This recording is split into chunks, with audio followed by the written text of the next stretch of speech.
Hey everybody, welcome to Bits of Board, where we're talking board games, miniatures, cards, and dice. My name's Michael, and today we continue on our journey through Kingdom Death Monsters campaign. This is a Lantern Year 25. We are getting closer and closer. What are we doing today? Well, we're going to attempt to take on the Screaming Antelope. I say attempt because this is what we were trying to do last episode, except we got ambushed by a level 3 white lion. It was hectic. We did away with that. Now it's time to get out there and try something new. Screaming antelopes have always been a bearer of resources, so we're going in with a little bit of a resource focus. Hopefully we can get a few extras throughout the hunt and stuff, but we'll cover that all shortly. You guys ready? Let's get stuck in. All right, starting off with one of our brand newly named survivors. This is either number 24 or 25, can't remember. We have Ender, continuing our literary theme here. So not heaps going on behind the scenes here, as you can see though. We've got a full kit of leather armor going on, which means he's going to be immune to bash. But as you'll see up there, we have the Twilight Sword, this being one of Orin's sons. 3 points of Twilight Sword proficiency mean we get to ignore the cumbersome trait on the Twilight Sword, which means we can move and attack, but we're not going it's not super strong just yet. We do have to work on it, and that's why he's heading out on these little adventures. Not heaps to say, a couple of departing survival thanks to the leather braces, 2 points of insanity thanks to the mask, and over here we've got the cat eye circlet, which will help us sort of control the hit locations. That's going to come in handy here because we're sort of going to be farming for a few resources, and I'd like to know what we're hitting before we hit, right? Yeah, let's hope his maiden showdown, well, let's hope he can survive it. Survivor number 2 is our other brand new survivor heading out. Sister to Ender, we have Valentine. Full set of Phoenix armor on the cards here, which is going to grant a few bonuses if we're insane. Now, with just 2 points of insanity right now, we are not, so I'm kind of counting on a hunt phase that is plentiful with the insanity. Worst case scenario though, I do have a plan before we rock up to the showdown, so we'll see how we go before we get there. What else? What have we got? What's interesting? We've got the Zanbato, slow, frail, and deadly. We've got the connected affinities to give it devastating 1. It is brilliant. We have the Phoenix helm here with the connected blue affinity and a red and green affinity floating around. If insane at the start of the showdown, gain 1 evasion token. We're going to have to see about that. Same for the Phoenix placard down here. If insane, ignore the first hit each round and suffer 1 brain damage instead. We also have the +2 to movement on the Phoenix Greaves, but we have to be insane for that. This really is relying on insanity, and it's something that's just not guaranteed. Well, let's hope for the best heading into the hunt, but yeah, that is Valentine. Next up, we have Dryleaf, who has been absolutely killing it in the showdowns recently. First up, we've got the Monster Tooth Necklace over here, gaining +1 strength, but because we have 2 red affinities floating around on the board here, we get an additional one, which is going to combo beautifully with that Finger of God. 5 strength on that thing, which is epic. Now, just quickly on that, we do have green, blue, and red affinities floating around on the board here, which means as long as we have 5 or more survival, we're going to gain +1 accuracy and +1 strength. So I'm going to keep those nearby, but if we do drop under that 5 survival, well, we're going to be in it for a little bit of trouble there. We've got the Antelope Mask, which is activated thanks to our red and blue affinities. At the start of your act, if insane, gain +1 movement activation. Now, we currently have 7 insanity on departing, and we're going to gain 3 more when we arrive. So chances are, yes, we will be insane. So things will work out very nicely for us. So we've got the Screaming armor set going on here, which adds an ability after the slam. We can skewer. Everything goes beautifully with that thing, especially in combination with the spear. Hopefully I will remember to do all the cool stuff that goes along with it. Now he's got 2 fighting arts. We have the Berserker fighting art. Once per showdown, you may spend your activation to suffer bash and the frenzy brain trauma. Bash, not great. Frenzy, amazing. So we'll see if that happens. We also have the Combo Master Fighting Art. On a perfect hit, make one additional attack roll. I absolutely adore this fighting art. Wow. But yeah, that's about it for him. We have the Scream ability on the horns. And yeah, the Slam ability. You're going to see that very soon, I promise. Yeah, that's Dryleaf. And lastly, our leader going into this one, we have Dis and his dual-wielded Butcher's Cleavers. Wow, he has been so powerful in this game. Now he's going to start off with the Death Dice here. Oh, that's going to be the only one we roll today. And that's going to move around to all of our other survivors, thanks to the Horripilation card. More on that as we continue through, though. I don't think I've got too much to say here. He's got a pretty cool ability, the Pounce ability. And while this will grant an additional accuracy and strength if we attack and attack well, we don't get all the major benefits. The White Lion armor would give us a +1 speed and +2 to strength, but we have to be attacking with daggers or katars, and we're just not going to be doing that today. We do have the first aid kit down the bottom, which means on arrival, all survivors will gain +3 survival, and we can control bleeding. Very cool stuff indeed. But yeah, I think that's about it for him. We do have the Rhythm Chaser Fighting Art, which just isn't going to work with our White Lion armor. And we have the Combo Master Fighting Art as well. Once again, making additional attacks every time we roll a perfect 10. Now, the coolest things about Dis. He has the Sour Death taste, which means he may encourage himself up, gaining bonus strength tokens. Awesome. But most impressively and most importantly in this encounter here, he has Axe Mastery. When an Axe Master wounds a monster with an axe at a location with a persistent injury, that wound becomes a critical wound. So hopefully we're going to be scoring tons of critical wounds against the Antelope. And this actually grants an additional ability to him and all the other guys.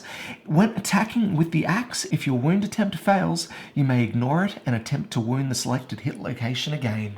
Ah, so good. Free rerolls never hurts, right? Okay, that being said, we will head on out. But before we do, no, that will do. Let's hit up this hunt phase. Let's just hope it's not an epic adventure. Let's go. All right, guys, here we are at the beginning of our hunt. The Antelope is just so far away. I've put the mineral gathering space down just before him, so hopefully we get a chance to grab some iron or bits and pieces like that. But for the moment, we've got to make our way down there. So we begin with our first Antelope hunt event, the Devoured Grounds. The stone face ground is littered with the leavings of ravenous passing beasts. Half-eaten Arcanthus plants are strewn anywhere. If any survivor has 3 or more understanding, the survivors may skip the next hunt space. Now, we've had this one plenty before. I'm just hoping we have the understanding this time around. Dryleaf's just got 2. Lucky for us, Dis is sitting on 4. So guys and gals, we are skipping our next hunt phase. Beautiful. Let's shuffle on up, roll this board down, and continue adventuring. Our next hunt event card, we have the Vomit Pile. The survivors find the half-digested remains of their quarry's last meal.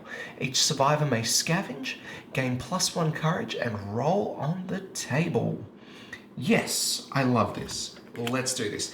Now, today's hunt is all about resources. We need resources to build some of the really, really powerful gear out there, and this may well help us. All right, so starting with Dis, let's roll.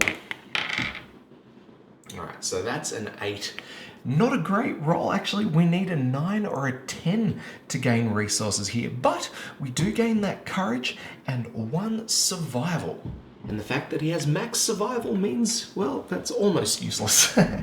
Let's go to Dryleaf now. A 9! Wicked!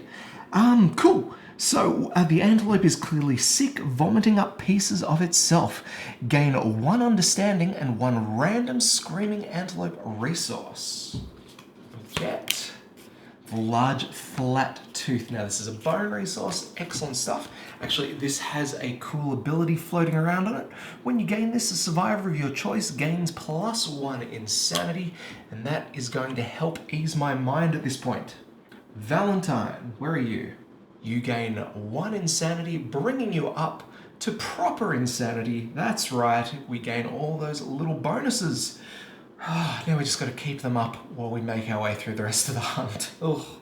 All right, next survivor down, we have Valentine. 4, not a great roll. We have to archive all consumable gear. Good news is we don't have any consumable gear.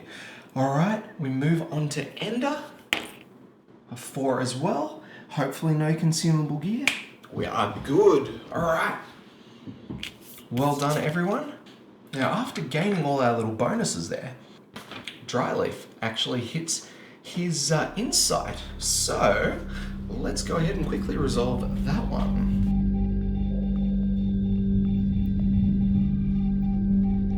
Now for this, we gain a hunt phase epiphany here. You dream, before you toiling silently, a strange creature with the imprint of human face sculpts stone faces into the ground.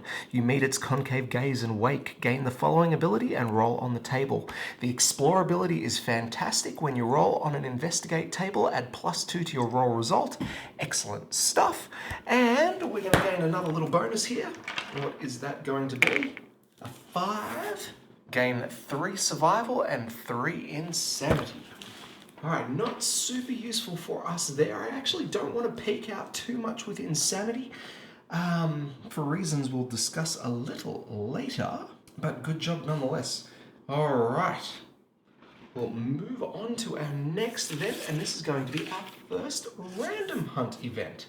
So we grab the bone dice, we're going to roll both. We gain 46. Where are we going for that? We make our way to the river. The survivors come to the edge of a river of blood. Non-insane survivors suffer 1 brain event damage at the sight of it. The survivors must investigate in order to pick up their quarry's trail. Each survivor rolls 1d10. Okie dokie. This one can be a little bit messed up, but let's first deal with those non-insane survivors. Point of brain damage to Ender, and I've just realized he's got the Twilight Sword. He needs to be insane to activate that. Oh boy, this could be a short-lived run for our newest Twilight Knight in training. Okay, let's do some rolling of the dice. So we're gonna go ahead and investigate, starting with Dis. Now he has the Explore ability, which means we're going to add 2 to our roll here. Come on, come on. Ah, perfect. 9+. You successfully find the monster's trail. If no survivor at the end of all these rolls finds the monster's trailer, we have to roll again before moving on the hunt board. Crazy, crazy stuff. But one of our survivors has found the way out. So let's continue on. We'll next roll for Dryleaf.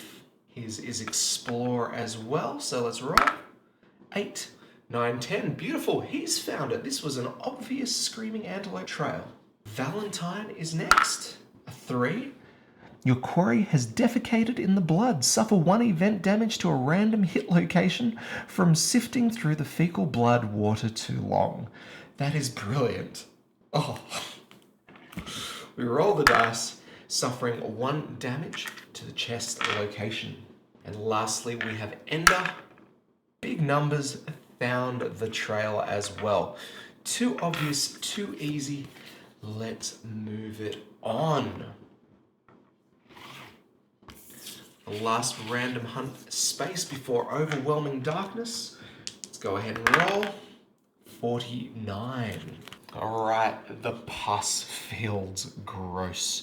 The landscape is dotted with large swelling mounds oozing pus. The smallest jostle threatens to explode them. The survivors may carefully tread through the mounds or rush through. If our survivors choose to carefully tread, you make it through without incident, but your progress is slowed. Roll again on the hunt event table before moving on the hunt board. Or if we rush through, each survivor rolls 1d10 and adds their evasion to the result. On a 7 or less, they detonate one of the pus mounds, suffering 2 event damage to a random hit location and becoming stinky for the rest of the landing gear. Yeah, no. Okay, so we're going to go ahead and carefully tread here. So that means we're going to roll another random hunt event. I know I should never predict what we're going to be doing here. I'm like, this will be the last random encounter before overwhelming darkness. How wrong could I be? 43. Loving the 40s right now. Fresh kill. A carpet of skittering bugs points the survivors to a freshly killed monster. The scavenging insects try to defend their dinner, but the survivors fight them off to claim the prize. Each survivor rolls 2d10 and adds their hunt XP. The highest scoring survivor slays the most vermin and wins the putrid prize for themselves. They gain 1 random basic resource and 1 random vermin resource. Awesome. This is just a little bit of fun here, guys. First up against the horde of vermin, we have Dis. 2d10 plus hunt XP, an 8 and 9, 21 points in total. Epic. That is a great kill count. Dryleaf, what have you got? Oh, appalling. Only 19. And then we have Valentine and Ender. Valentine, 7 plus 0, you still have a lot to learn. Ender, 12, not even close. Now, I don't know if we all remember here, but I think Dis has a problem with is it the man-stealers, something like that? He has destroyed genitals from a creepy crawly that attacked him while he was sleeping. It's only fair that he's really good at killing them. Alright, so for our basic resource, or for Dis's basic resource, we scab a broken lantern. And what did we kill lots of? Cyclops flies. Brilliant stuff. Let's add them to the pile, and into overwhelming darkness we go.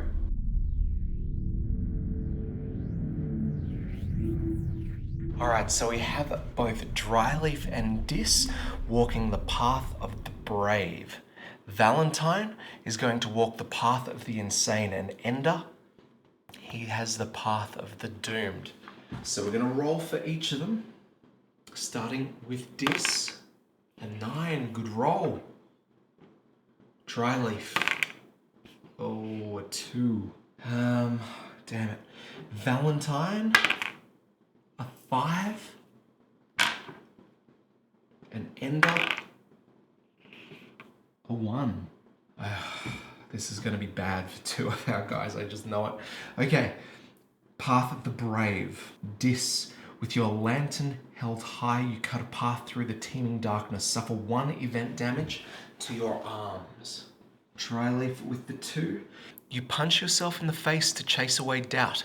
Gain a -1 accuracy token. It's not so bad. He's actually... yeah, that's not so bad. Alright. Valentine with the 5. Path of the Insane. You shriek and lash out. All survivors suffer 1 event damage to a random hit location. All survivors. Whoa.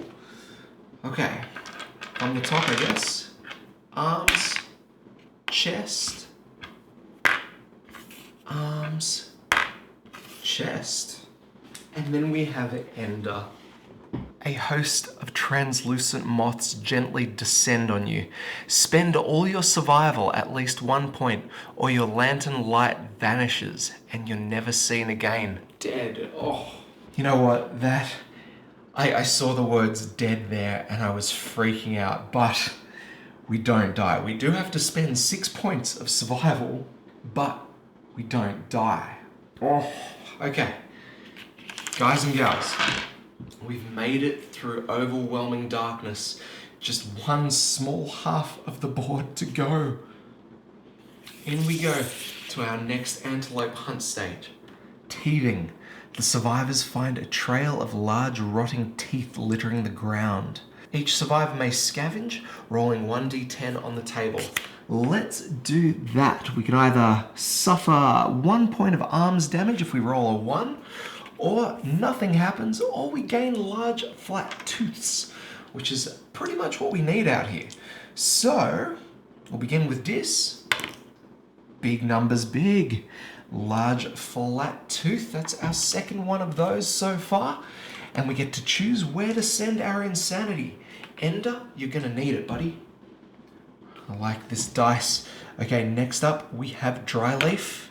3, nothing of use. Valentine. 5, nothing of use. Ender, come on. 7, is that? Yes!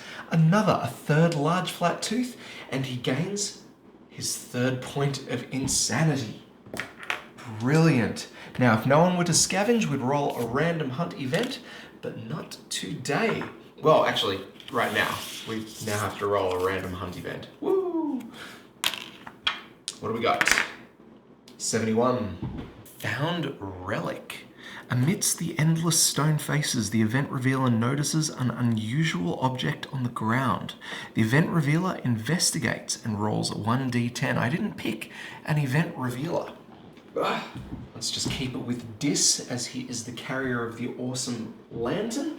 Let's see what goes on. If the settlement has records, add +6 to the result. Okay? Let's roll.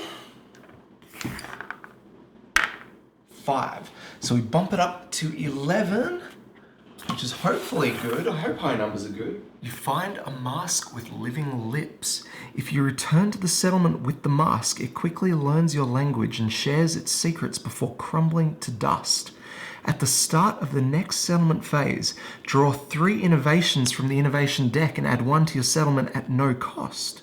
If any survivor has a final lantern, it begins to flash and vibrate wildly. The mask disintegrates and all survivors suffer 1 brain event damage. What? No.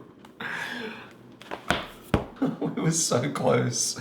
I was like, we're gonna get innovations, even though we can't innovate. But no, we have the final lantern. And Ender and Valentine are no longer insane. Damn it. Okay, let's head over to the mineral gathering space here. Alright, who's got it? Valentine. Valentine is going to do some mineral gathering here. Let's roll a dice, see what we get. 7. You find an iron strange resource among the unyielding stone faces. As you free it, roll 1d10. On a 6+, you hear a snap and you archive the pickaxe in your gear grid. Under 6s. Bugger. Okay. Well, our bone pickaxe is no more. Bye-bye. But we do gain another iron resource, and I think we've got enough to do about everything we want to do with, so I'm pretty happy about that, hey. Okay, that's our mining event done, and we have our final screaming antelope. Stampede. Oh. A thunderous boom approaches. The survivors may hide if they do move the quarry 1 space back. Otherwise, all survivors gain 1 courage, and the event revealer rolls 1d10. So on a 1, all survivors suffer 2 event damage to each hit location. That better not happen. We could suffer a bunch of brain damage. That sucks. That really sucks. I'm thinking, guys, we're going to move the quarry back. Is that okay? That's just tough. Okay, so let's pop him back a notch there, and we'll just swap his spot with that random event. 1 more random event, and we are there. Or should I not speak about such things? All right, let's roll. 86. Putrid tunnels.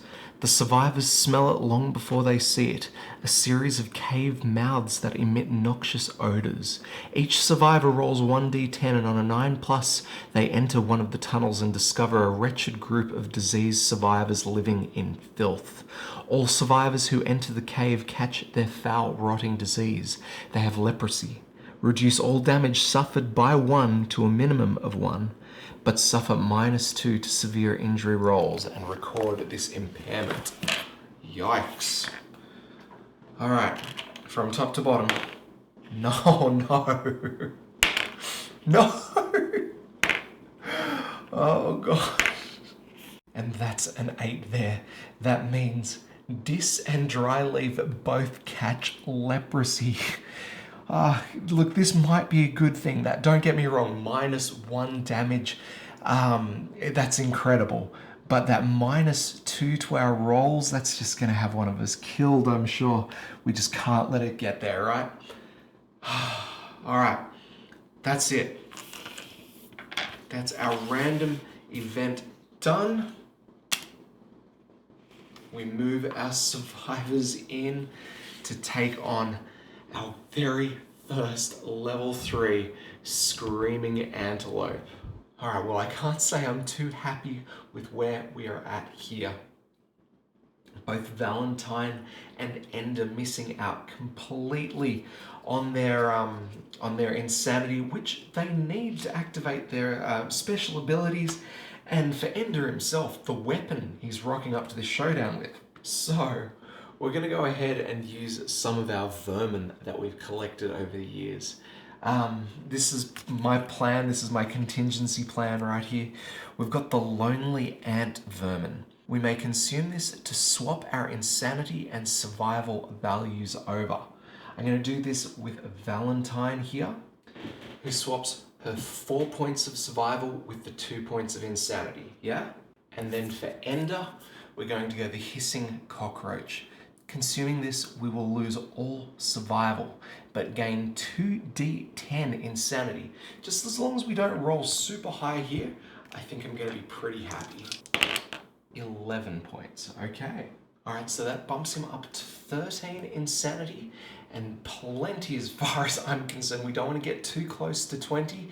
Yeah, if we're over 20 at the end of the Screaming Antelope encounter, we kind of lose our survivors, so that will just about do for us. All right, with that out of the way, I think we're ready to go here.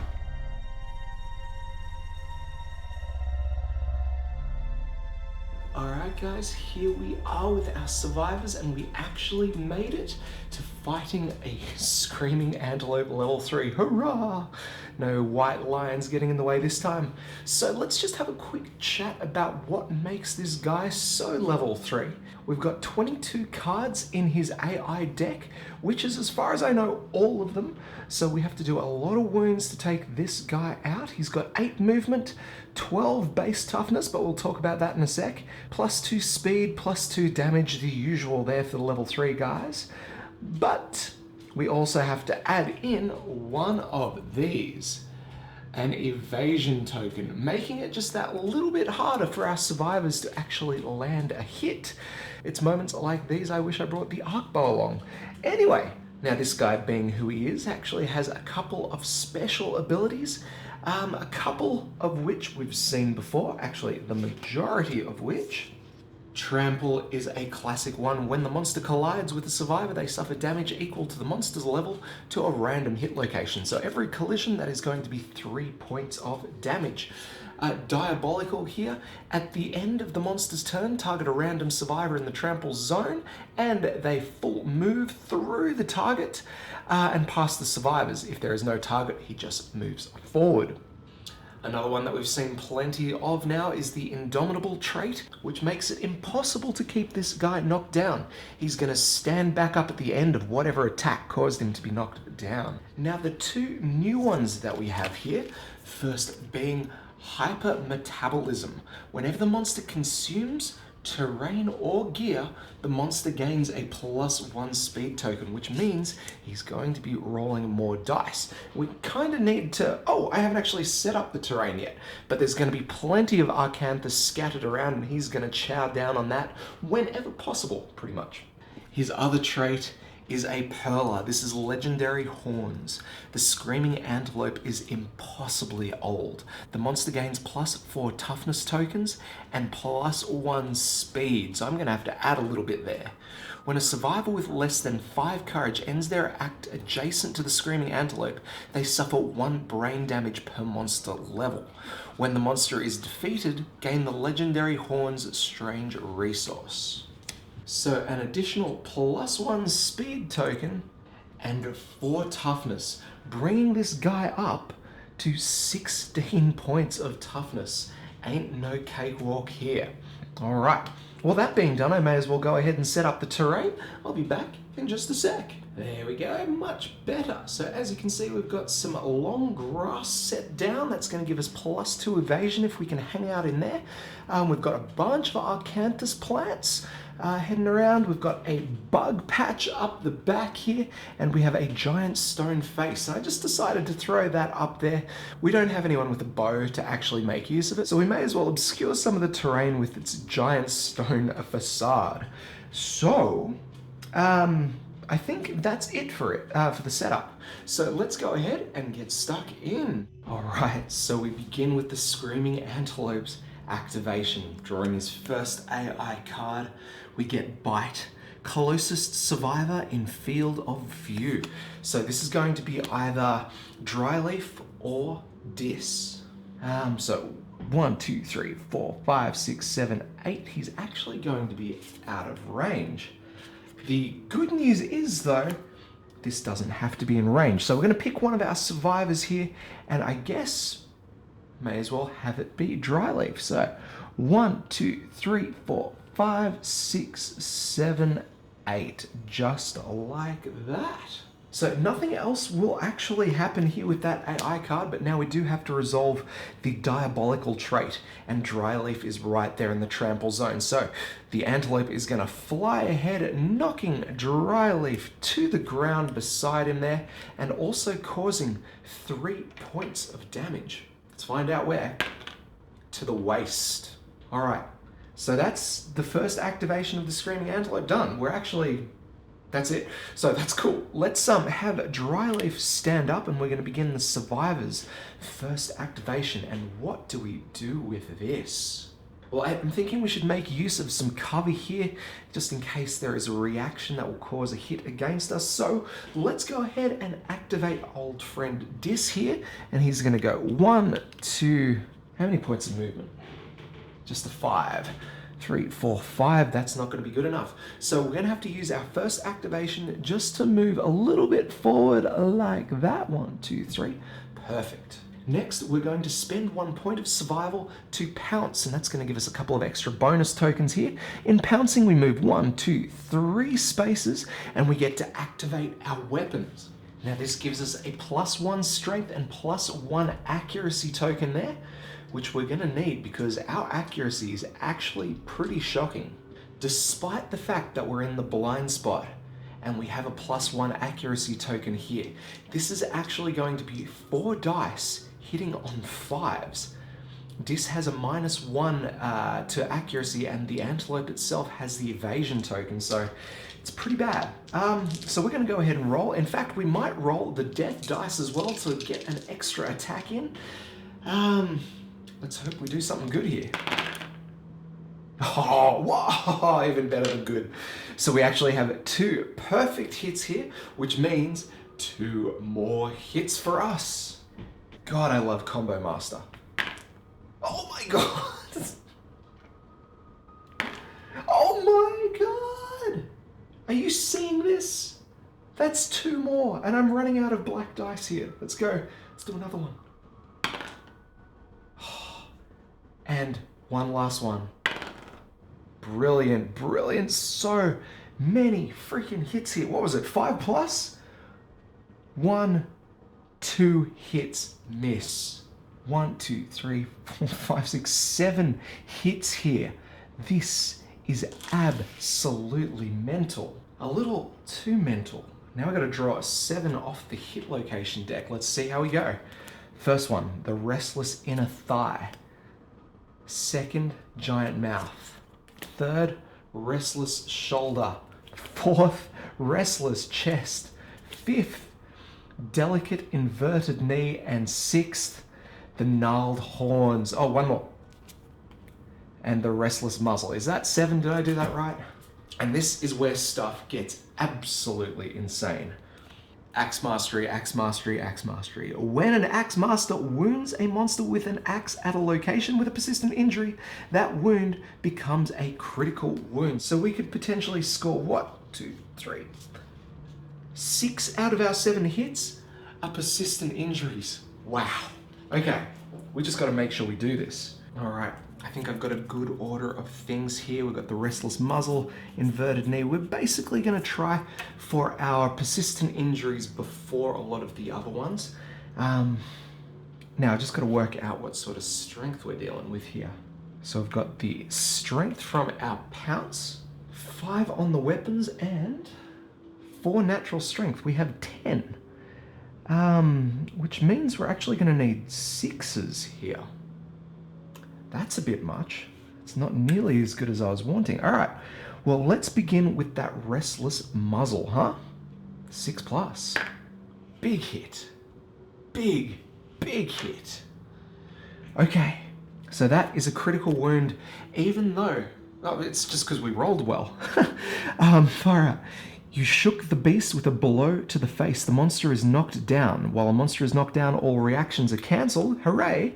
And all hit rolls succeed on a 3+. Well, this will be interesting because this guy has Indomitable and will be standing back up at the end of this attack. So we can't really rely on that for anyone else's hits. We'll just continue going on though, but that is our first wound there. The next one, the delicate inverted knee, 6+. 5. So we do fail that. I'll tell you what. The other awesome thing about being good at the axe is we may re-roll a miss that we've made at a location. So I'm kind of hoping we can get a 6+. 7, that's much better. All right, there it is. So that turns from a miss to a critical wound in just the swell swoop there. The persistent injury is the crushed knee. The screaming antelope's balance is ruined. When the monster starts its movement, roll 1d10. On a result of a 1, the screaming antelope is knocked down. I'm just going to put that on the AI deck so I remember. We move to the next one, the restless inner thigh. A 6, yes. So that is also going to be a critical wound, thanks to our axe mastery. The persistent injury is the degenerating wound. The monster's injury worsens if it moves. Whenever the screaming antelope moves, it suffers an additional wound. Discard this card at the end of the next round. So that means the monster is going to get one more turn. We're going to get a turn after that, and then it goes. On to the giant mouth. Here we go. A 7, another wound. Now this is a persistent injury 1 as well. So we gain firstly 1 screaming antelope resource, which is going to be a pelt. And then vomiting blood. Whenever the monster collides with a survivor, they are drenched in blood and gain 1d10 insanity. Whoa. I don't know if I wanted that one. I've seen that before. It can be very perilous. Okay, the restless shoulder is next. A 4, and we actually miss this one. Or we fail to wound it. And unfortunately, I can't re-roll there. We'll go to the gnarled horns. A 2, bummer. Now this one has a failure, but because our screaming antelope is knocked down, we do get to ignore that. And our very last one here, the restless chest, we gain a 6, which is solid enough. Unfortunately, no persistent injuries though, so we just have to, not even the wound reflex there. So, is that a total of 3 wounds? Good stuff. All right, now that it's the end of that attack, the screaming antelope stands back up. This guy is gonna be tough.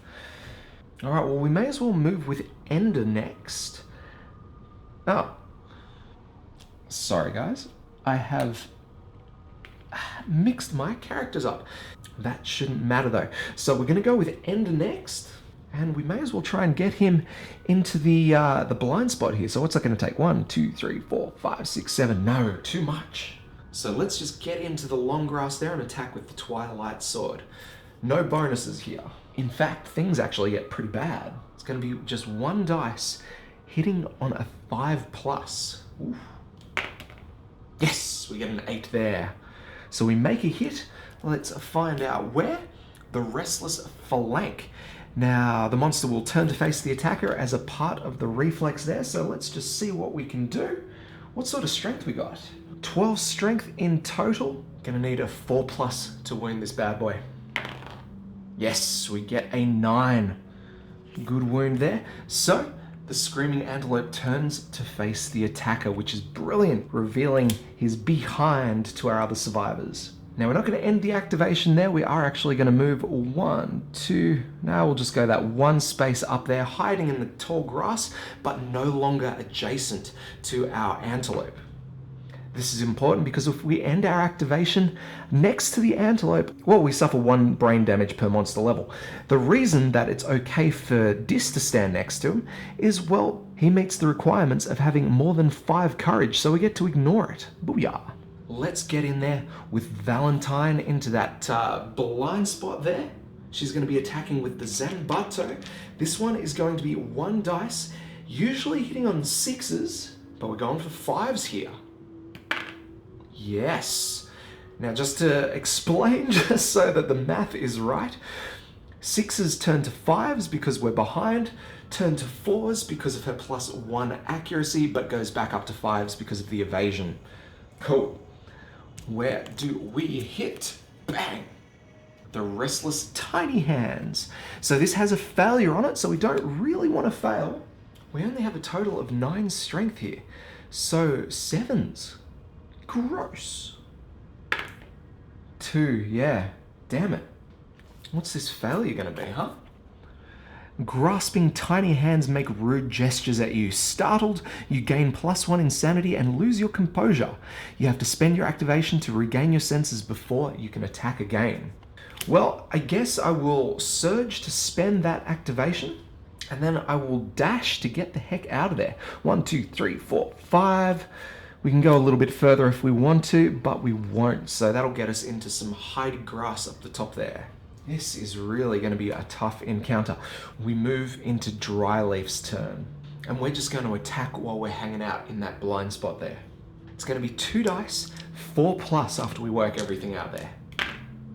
All right, just the 1 hit. Let's find out where. And it's a super dense location, the giant teeth. So if we hit with a weapon that is frail, it would bust that weapon up. Lucky for us though, this thing is not frail. So we're just gonna have to roll to wound here. We are gonna need 3+. And we get an 8, which is good enough for me. So we discard the giant teeth there and an AI card. Let's surge to do that again. Another 2 dice, 4+. Yeah, 2 4s.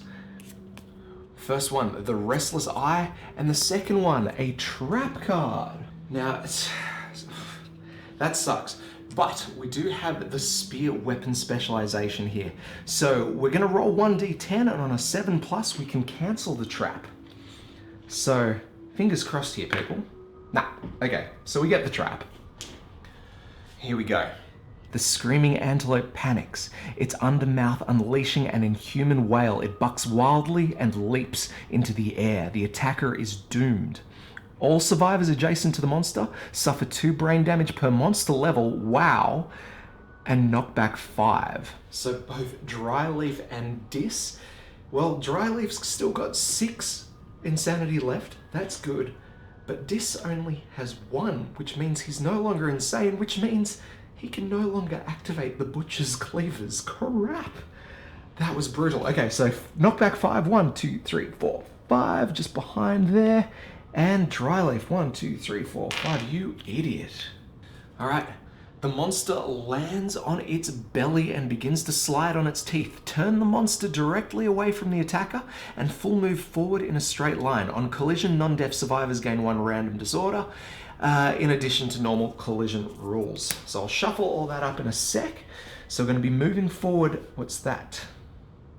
8, 1, 2, 3, 4, 5, 6, 7, 8, right down to the corner of the board up there. Oh, actually, before we do that, we got to roll some dice, don't we? So I guess first we'd have to do the crushed knee here. When the monster starts its movement, roll 1d10. On a result of 1, the screaming antelope is knocked down. Let's suss that first. It's a 6, so he's not going to be knocked down. So the degenerating wound comes into effect. The monster's injury worsens if it moves. Whenever the screaming antelope moves, it suffers an additional wound. So we're going to move him all the way down into the corner of the board there. Discarding a wound though, not so bad at all. That is it for our survivor's activation. Check it out, poor old Ender there just hiding away in the grass. Everyone else almost nowhere to be seen. We move back into the Screaming Antelope's activation though, and let's just see what he's got in store for us. There he is, hanging out in the corner. Let's draw his AI card. Let's draw his AI card. We get Salam. Pick target the closest knockdown survivor. No one is knocked down. Furthest threat in field of view and in range. Well, that was going to probably have to be Ender. 1, 2, 3, 4, 5, 6. Yep, that's going to be in range. So we're going to move him on over, but before we do that, we have to roll a dice. A 2. Oh, not quite a 1. So he is going to move, and he's going to move right there. Good news for us though, we're going to be discarding another AI card thanks to the movement. So this is going to be a speed 4 attack here. What sort of accuracy does this end up being? So it starts on a 2+. Ender has 3 evasion up to a 5+. He's also hanging out in the long grass. 7+. 4 dice, 7+. Good luck. I know those odds. Oh wow, he still managed to get 2 hits in there. Hectic. Find out where. Arms and waist. Now we could go ahead and dodge, but I think we'll take it. 3 damage apiece. All right, so next we check out the diabolical trait, and we do have a survivor in the trample zone, so he's going to be charging straight on ahead. Good news is though, we are in a new round, so we can spend our survival actions that we've spent previously. In this case, we are definitely going to be dashing. So Ender's going to spend his 5 movements to go 1, 2, 3, 4, 5. Like that. And then all the Antelope has is a straight line to run in. This is his default target if no one's there, so it's 1, 2, 3, 4, 5, 6, 7, and 8. Excellent stuff. He's completely off screen. You can't see what I can see. Let's go have a look. There we have him partially surrounded. Actually, I forgot to roll the dice to see if he's knocked down. He's not. But he does get a wound. Always bring an Axe Master to a Screaming Antelope fight. This is awesome. So that marks the end of the Screaming Antelope's activation. Let's pass that death dice down to Dryleaf, and let's begin our activation. Alrighty, let's go ahead and attack with Dryleaf. For starters, we're going to move him around into the blind spot of the Antelope. This is going to give us our best chance to do some wounds here. Well, he's so bendy, it's like he's doing the Michael Jackson lean. Anyway, it's going to be 2 dice, 5 pluses here.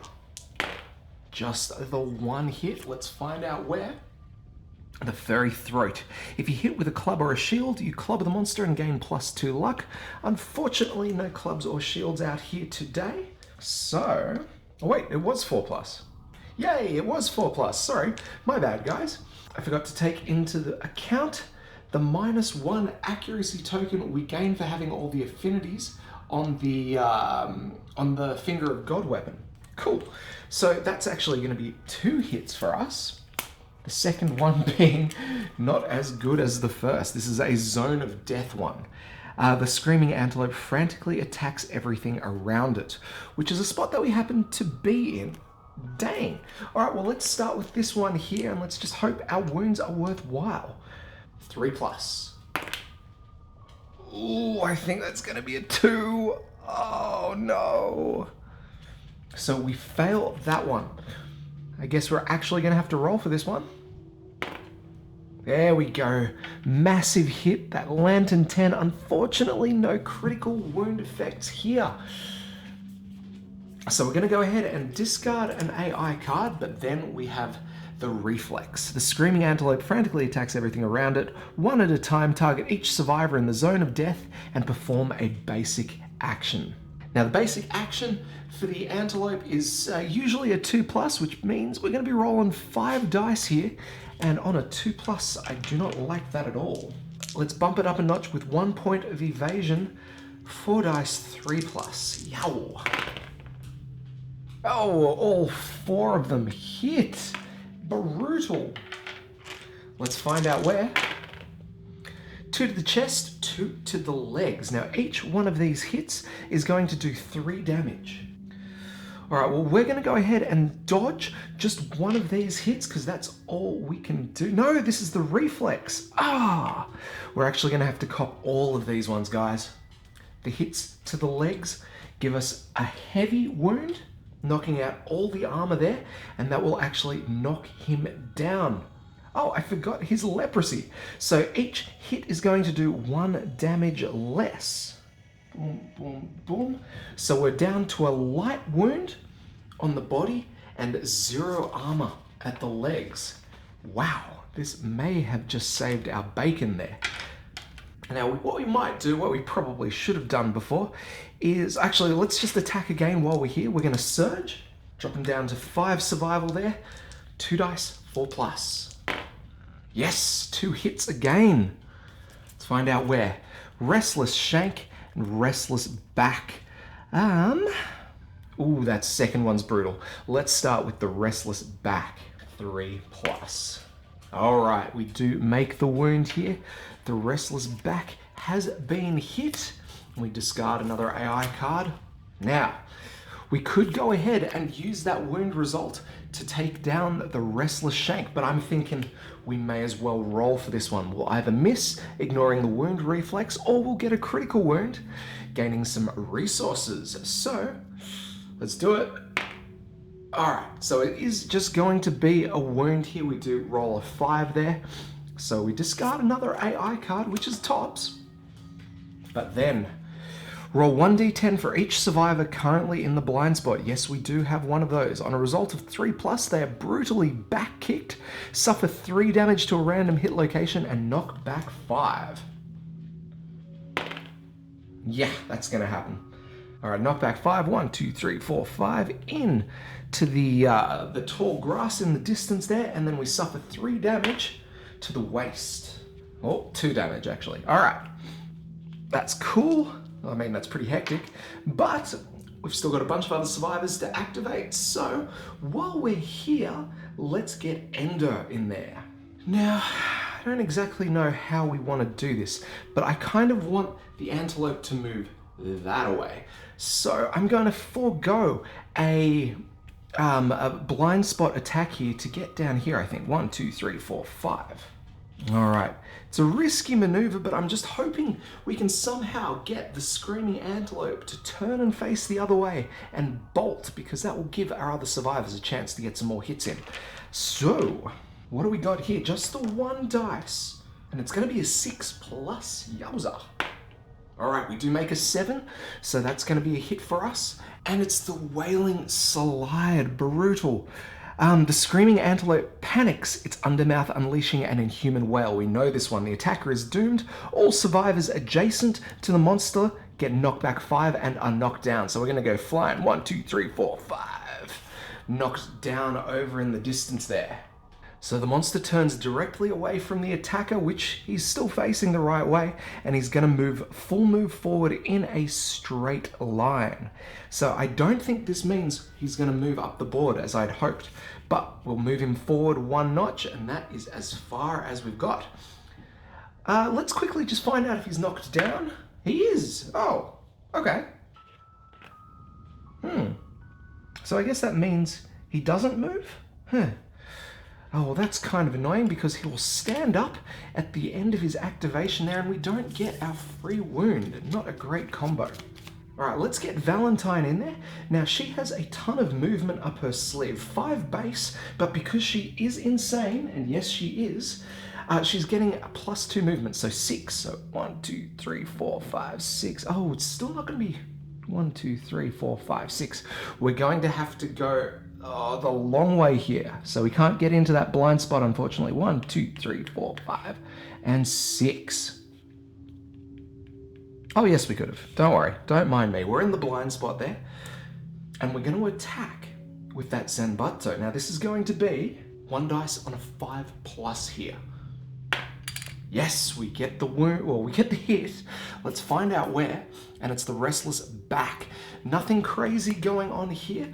We just need to add up all of our strength. 7+. Ooh.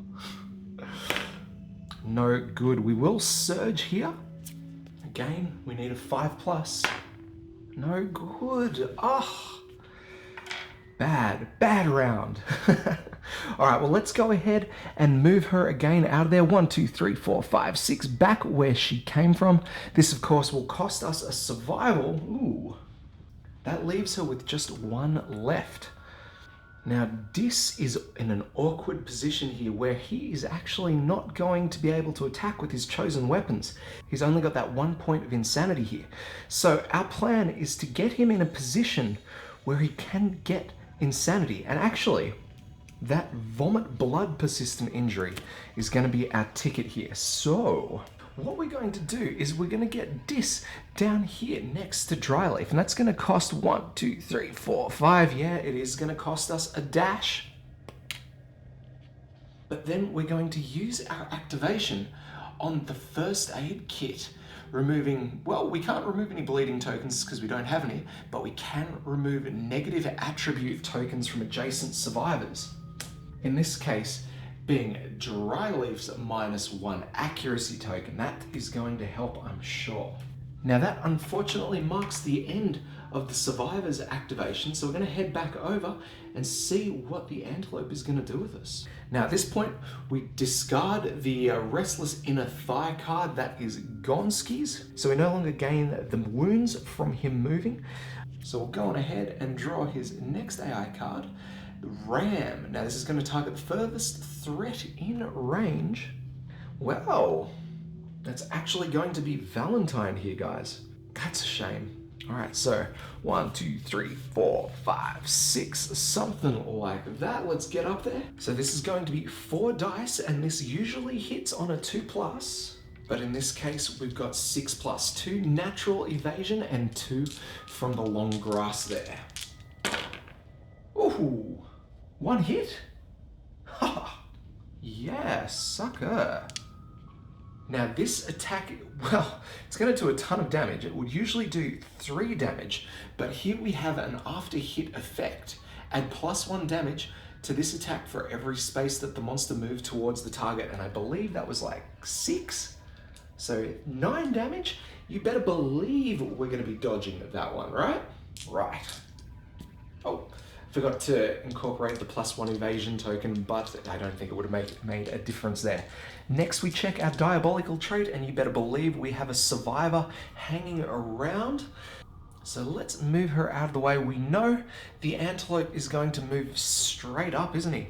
All right, let's go 1, 2, 3, 4, 5, 6. Have we got the movement? Yes, we do, because of that Phoenix stuff. We're gonna go here, guys. And the reason we're gonna do this is because we want the Antelope to turn and face us and run down to a place where we can hit him. Now, firstly, we're gonna roll the dice to see if he falls over and cannot move. Unfortunately not. This is definitely going to be a move. So we charge straight on through. And Valentine, well, she's gonna suffer 3 damage to the legs location. And not only that, she gains 1d10 insanity. 8 points, hectic. Up to 12 there. But that little bit of sacrifice is going to help out so much, I believe. All of our survivors stand up and we begin our activation. All right, so we've already got Valentine in the blind spot here, so let's begin with her. She's going to be attacking with the Zanbato. This is 1 dice. It's going to be 5+ for us, but she does have that death dice. So 2 dice here, 5+. A 6. We manage to land one with her. Wow. All right, so what do we got? The furry tail. You strike the magnificent bushy tail. Let's see if we can actually wound here. 7+. Oh, yes! We actually make it with that one. All right, so we get the hit and 2 wounds off the AI deck.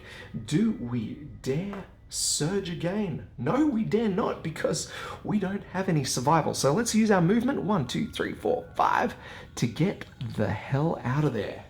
All right, next up, we have Ender.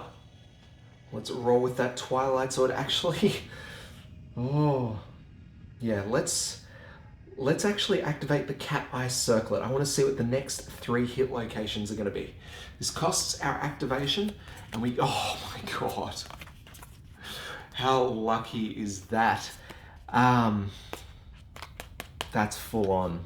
Okay, we're gonna hit the pallet first, and we're just gonna roll through it just the way we had it before.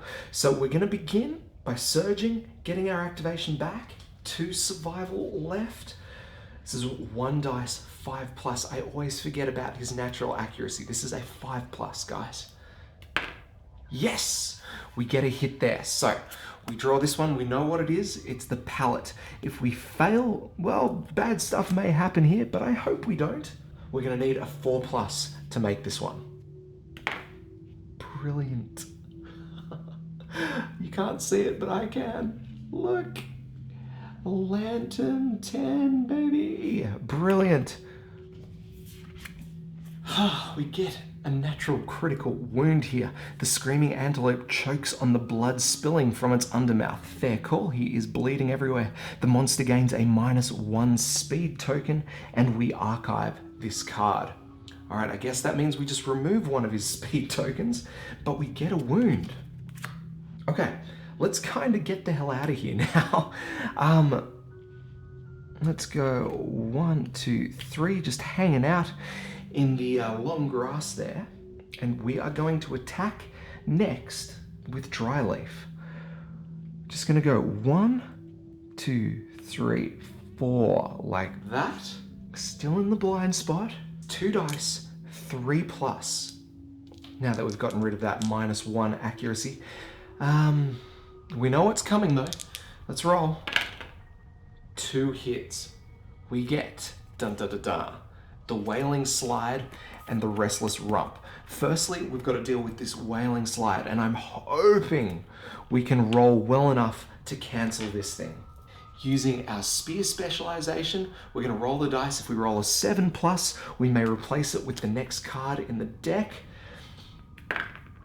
Yes. That's a 7, guys. Amazing stuff. So we cancel the trap. I'm gonna go ahead and shuffle back up. The other card that we draw is the Restless Chest, which has a wound reflex on it.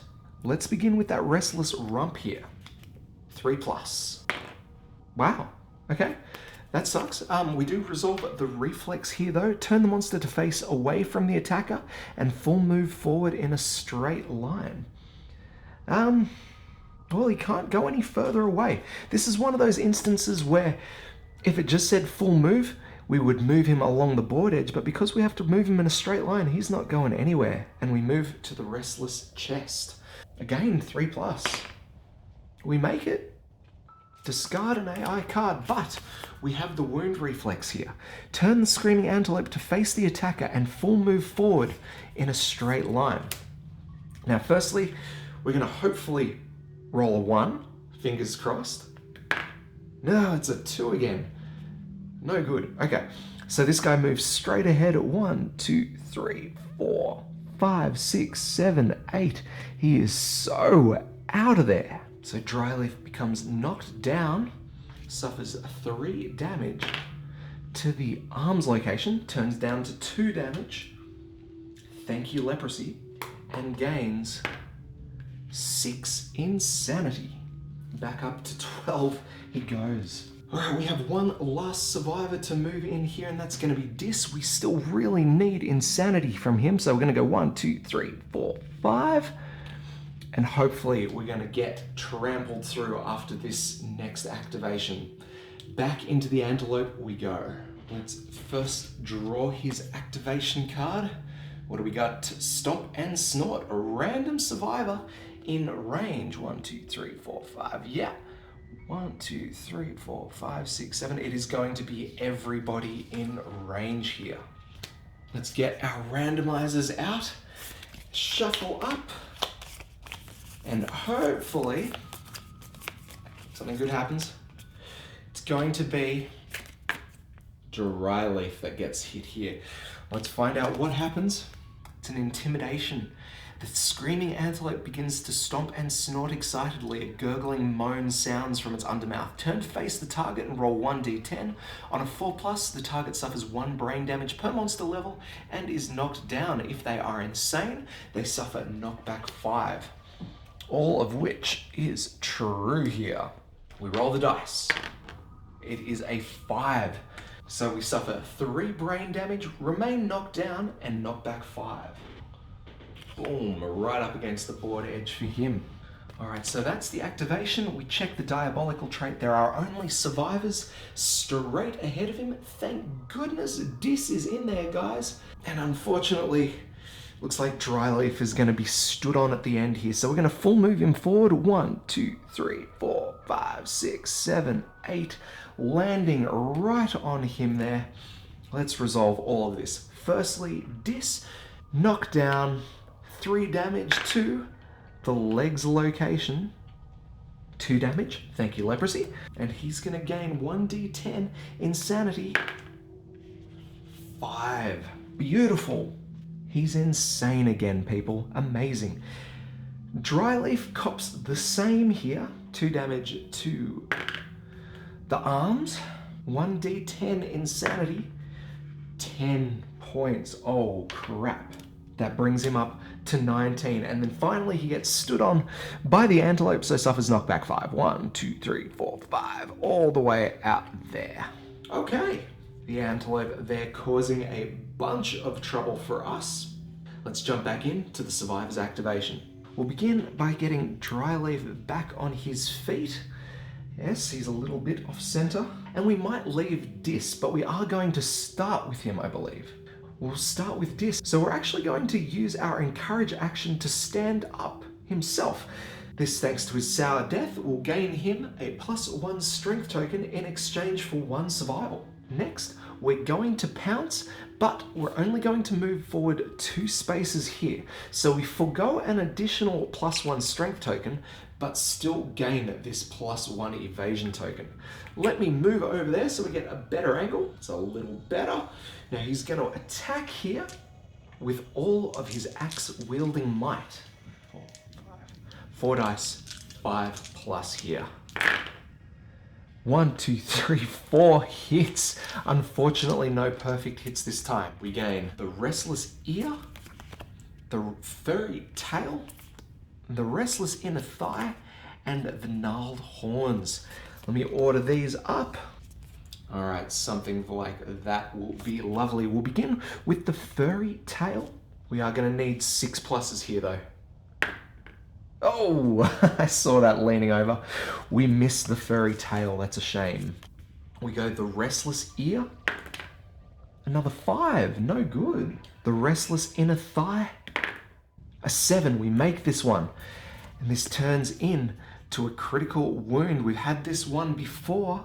The monster's injury worsens if it moves. Whenever the screaming antelope moves, it suffers a wound. Cool. I love this one. Back into the gnarled horns. Oh, hang on. And into the gnarled horns. We get a perfect wound anyway. We gain a screaming antelope resource, which is going to be a shank bone. And we gain this persistent injury, crushed crown. Blood pours from the ruined crown. This affects some AI cards.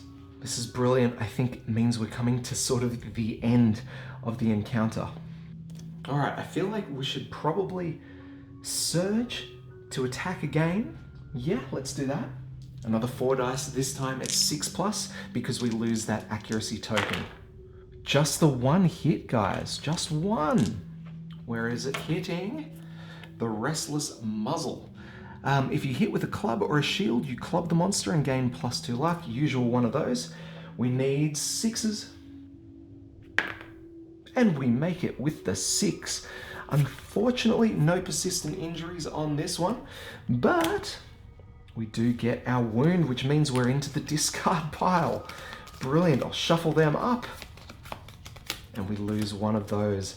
Amazing. To finish off his activation, we are going to move him out of harm's way. 1, 2, 3. just so we can get back into the 4, 5. Yeah, we'll move right out of there. How's that? Just so we can get out of the way of any incoming tramples. All right, what we got left is Dryleaf here, and he is so far away. Well, not super far away, but still far away enough. What do we do? Let's play with his Slam ability. We're going to full move forward in a straight line. 1, 2, 3, 4. That's as far as we can go.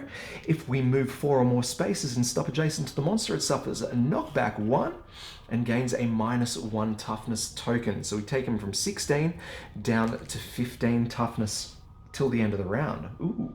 Next, we skewer, spending our activation. We move 1 space and then activate our melee weapon. Now, we don't have to be adjacent to do that because we have our spear, so I'm just gonna cruise up there just a little bit, and we are activating with +2 strength. So we're doing 2 dice, 5+ here. Let me move the camera first, hang on, that's better. 2 dice, 5+, just 1 hit here. Hit location is the Wailing Slide. This is the most traps I think we've ever seen. Now, no one is adjacent, which is brilliant for us.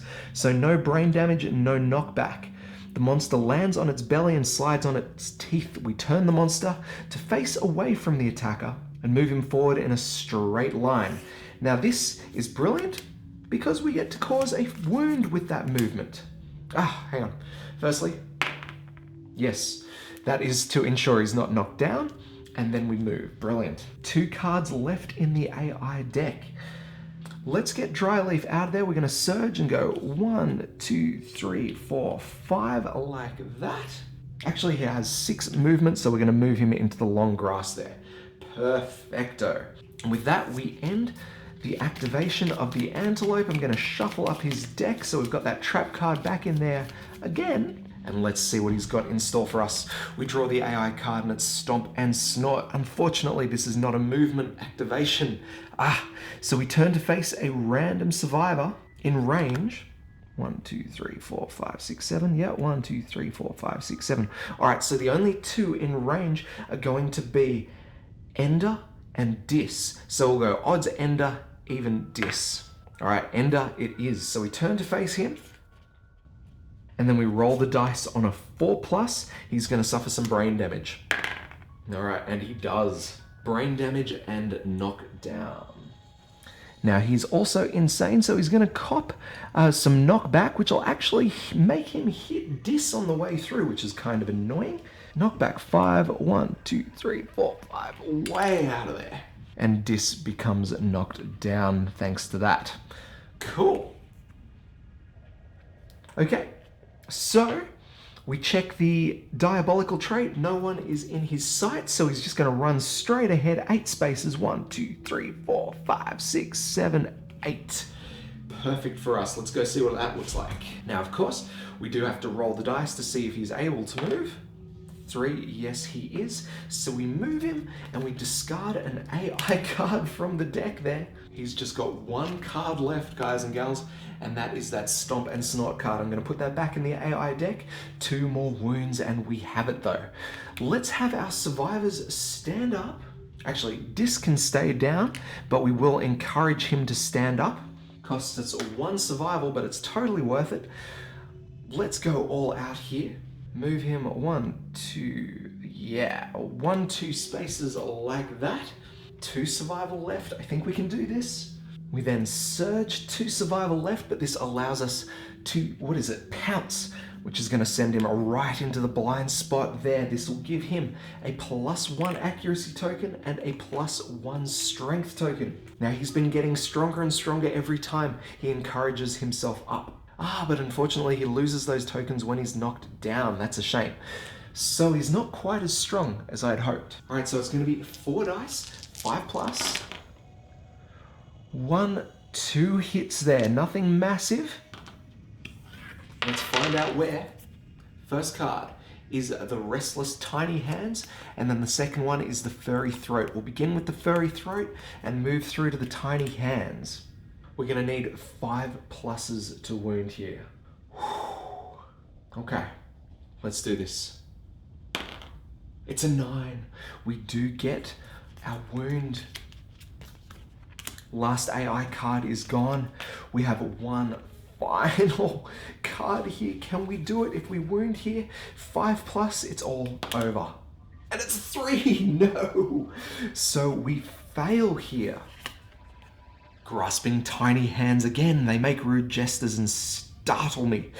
Gain 1 insanity, and then we have to spend an activation to regain your senses before attacking again. That's okay, I'm not gonna do that.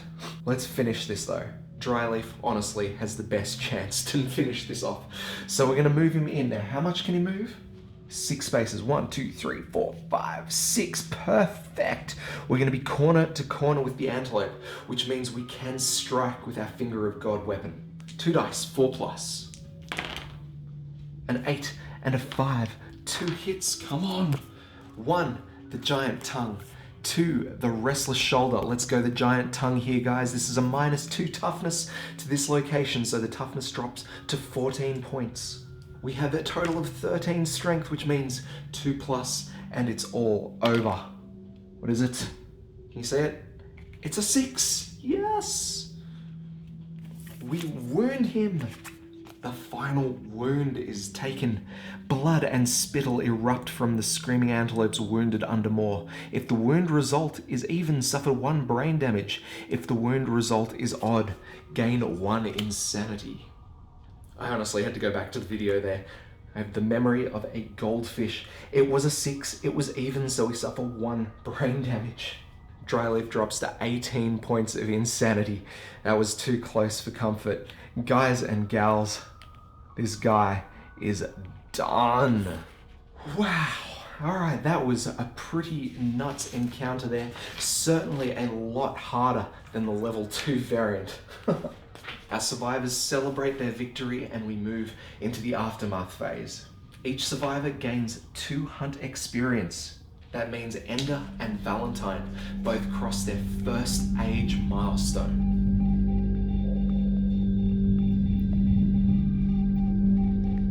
So the guys can now pick their weapon proficiency. Let's go ahead and roll for Valentine first. 12. And she gains 1 random fighting art. This will help shape her as a survivor for the future. What does she get? Cross arm block. Not a great one. Whenever you are hit, after hit locations are rolled, you may change 1 result to the arm's hit location. We roll next for Ender. 6 + 1 permanent strength. Well done. Cool. Now, any eligible survivors, of course, gain their weapon proficiencies. Doesn't really matter for Dis, he's already maxed out, but Dryleaf gets another point. Not that he's going to come close to mastery, but it's still cool. Now, it's worth mentioning any survivor with 20 or more insanity is driven mad, runs off into the darkness, never to be seen again. Luckily, the most we had was 18 points. So, yeah, too close for comfort, but no one's running away just yet. We do gain some sweet basic resources. A couple of very important ones in here indeed. So we'll start off with our basic rewards. 6 basic, we gain a skull. Monster bone, that one is. Broken lantern. Love juice, hooray. 2 more. Monster hide and another monster hide. Next, we'll gain 8 screaming antelope resources. Beast steak, spiral horn, shank bone, pelt, beast steak, and another pelt. We get 1 more. And it's the muscly gums. Now, it doesn't end there though. The level 3 screaming antelope has further benefits. We gain 2 vermin, getting a crab spider in there, who actually counts as a hide resource, which is pretty cool, and a sword beetle, which has the possibility of giving someone +1 strength. Even more though, guys, even more. We gain 1 black lichen, which is extremely important for upgrading to late iron weapons. This is a very, very special and a very, very rare piece of gear. Finally, we gain the legendary horns. Amazing. This is our trophy. and I don't know what we can build with it just yet, but I'm hoping it is something epic. Well done, team. That was certainly a very big encounter. We gained all these other things here during that hunt phase as well. So absolutely stoked with that turnout. We have a full deck of cards here. Let's head back to the settlement and spend some of this stuff. All right, our survivors return from the hunt, bringing with them the 4 hunt endeavors of survival. And it's starting to feel like I missed out not picking up the cooking innovation, because that thing would give us +1 endeavor every hunt phase. And these things are just so valuable right now. So we've just got to draw a settlement event. And we got, oh no, the open moor. This is a favorite of mine, but far out. I don't know how we're going to go here. Okay, I probably would like to spend one of these there, but we'll just see what else we've got going on first. So we cross off this year. We're into Lantern year 26 here, guys. Far out. We are so close to the end now. No deaths. We move into the development stage. We have a ton of resources here. It's going to take a sec for me to figure out just what we're going to do here. So bear with me. We'll be back in a sec and I'll let you know what we're doing. All right, so I think we'll just play with these 3 endeavors first. We'll leave that one for the open moor for the moment. We are in desperate need of a few new survivors, knowing a hefty price that we're going to have to pay a little later on down the track. So we're going to spend probably 2 endeavors there, and we're going to send a survivor over to do that.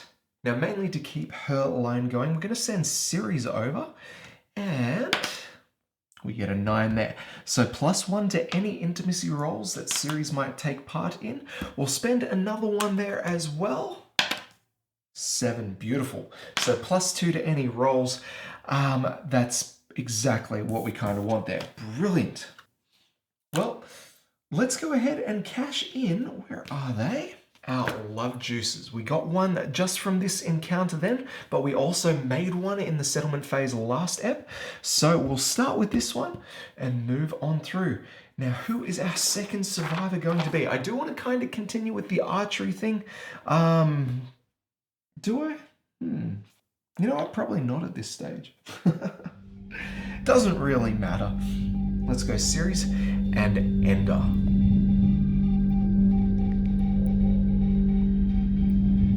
Alright, here we are, and just before we move into the rolls, I'm just going to change that second survivor over. Instead of Ceres and Ender, it's going to be Ceres and Lucky, because he's almost got full spear proficiency, and I wouldn't mind passing on some of those points. So, 2 dice, we have to pick the lower of the 2 results, thanks to our survival of the fittest thing. Hey, not bad. So our 5 bumps up to 7. The settlement gains +1 population. The male and female survivors share a deep bond and gain +10 survival each. Good on them. I mean, it's not necessary for those guys, but still, good on them. What's important here, though, is because we've innovated the bed, the new survivor gains +1 strength on top of all that other good stuff. Next, we're going to go ahead and spend the second love juice. This is the one that we made at the end of the last episode. Oh, that 10 would be lovely. But we have to bump that 3 up to a 5. A new survivor is brought kicking and screaming into the world. The child's eyes are free of the ink that stained the founders' faces. The settlement gains +1 population. Cool. All right, that is our intimacy stuff out of the way. So we've still got 2 endeavors to play with and a little bit of time before we need to. Let's go ahead and spend some of our resources. Now over here I've got 1, 2, 3, 4, 5, 6 bone and a 7th bone over here, which is actually going to also be an organ. So we've got 7 bone there and 5 more organs. So 6 organ, 7 bone. Whatever could we be creating? Will it help if I put the legendary horns there? Yes, it will. Guess what, guys and gals? We have a Lance of Longinus. This is our epic piece of gear that we get to craft thanks to our defeat of the Screaming Antelope. It's irreplaceable, it has reach 2. Each showdown, the first time you wound the monster, it gains a -1 toughness token. It is amazing. 2 dice, 6 plus, 9 strength. This thing is brutal. Now, what could we be making with all of those pieces of bone? Well, we're going to have to cash in a piece of iron as well, because we want to finish our lantern set of armor. This is for the lantern helm. Yes, Dunskies, guys and gals. So this is a 5 armor piece, and if we have a connected blue affinity off it, we may use earplugs. You are deaf, -1 accuracy. Could be good, but I don't know, the -1 accuracy probably outweighs the need to be deaf. Still, pretty cool. And there are ways that we can upgrade this, but just not yet. All right, so that is going to go into our gear pile. Brilliant, brilliant. Well, considering I kind of want to go out and fight a level 3 Phoenix, we may as well pass on the Scholar of Death to another survivor, maybe one of our newbies. Let's go ahead and give it to our survivor number 28, the one who just gained the +1 strength, because that would be awesome. All right, so that makes, I believe, 2 survivors, if I remember correctly, who will have the Scholar of Death fighting art, which means a total of 4 rerolls throughout that encounter. That is going to be amazing. Now, for the fun part, guys, I want to head into the open more. Are you keen? It's a gamble, I know, but I'm pretty keen. We'll send one of our brand new survivors, don't worry, it won't be anyone we know and love. I mean, we could probably send Sif, who's been really annoying with her beloved rock. Ooh. Actually, yeah. Okay, I'm going to send in Sif. She has been a wonderful survivor, don't get me wrong. She was one of the #1 players when we took out the Watcher. She had all of those red affinities and was wounding on a 6+ no matter what. Brilliant, but her beloved rock, it's a pain in the butt. It reduces the amount of stuff we can take to encounters, and I'm just finding it hard to get rid of. So let's send her in, shall we? We're going to roll 5 dice here, because I want that lantern sword so much. So much.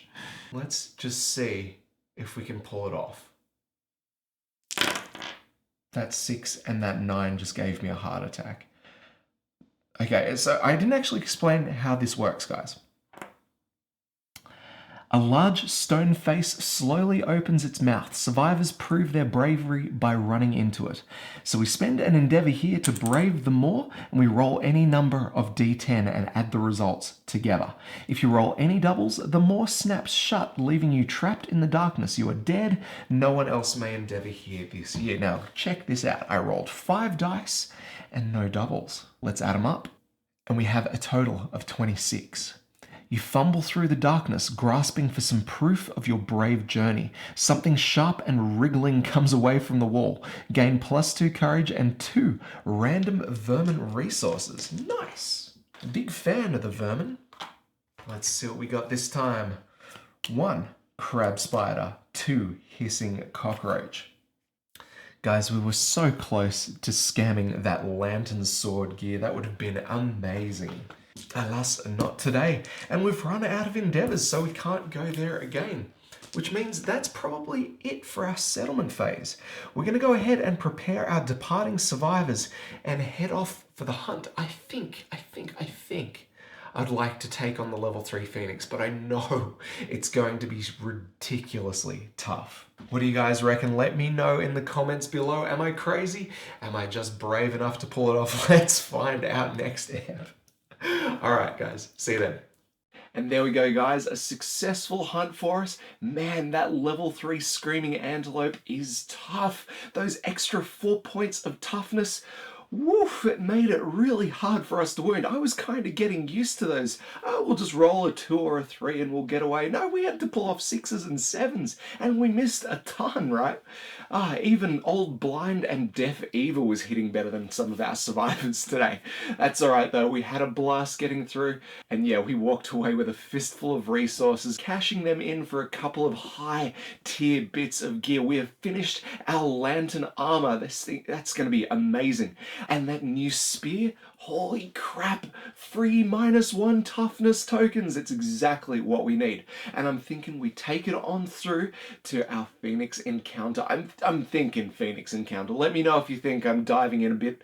But, you know, when else are we going to do it, right? Our time is ticking down, and yeah, we need to get some of our newest survivors, we need to get them some hunt XP, and the Phoenix is a wonderful way to do so. So yeah, a lot of fun was had there. We got back to the stone moors, the final resting place of Mawson. Our survivor today just running through his dusty corpse. I'm sure he's just a pile of bones now. And coming out with a couple of vermin to prove her worth. Very nice. We were like, what, just one dice away, I reckon, from actually pulling off the lantern sword or whatever that sword was in there.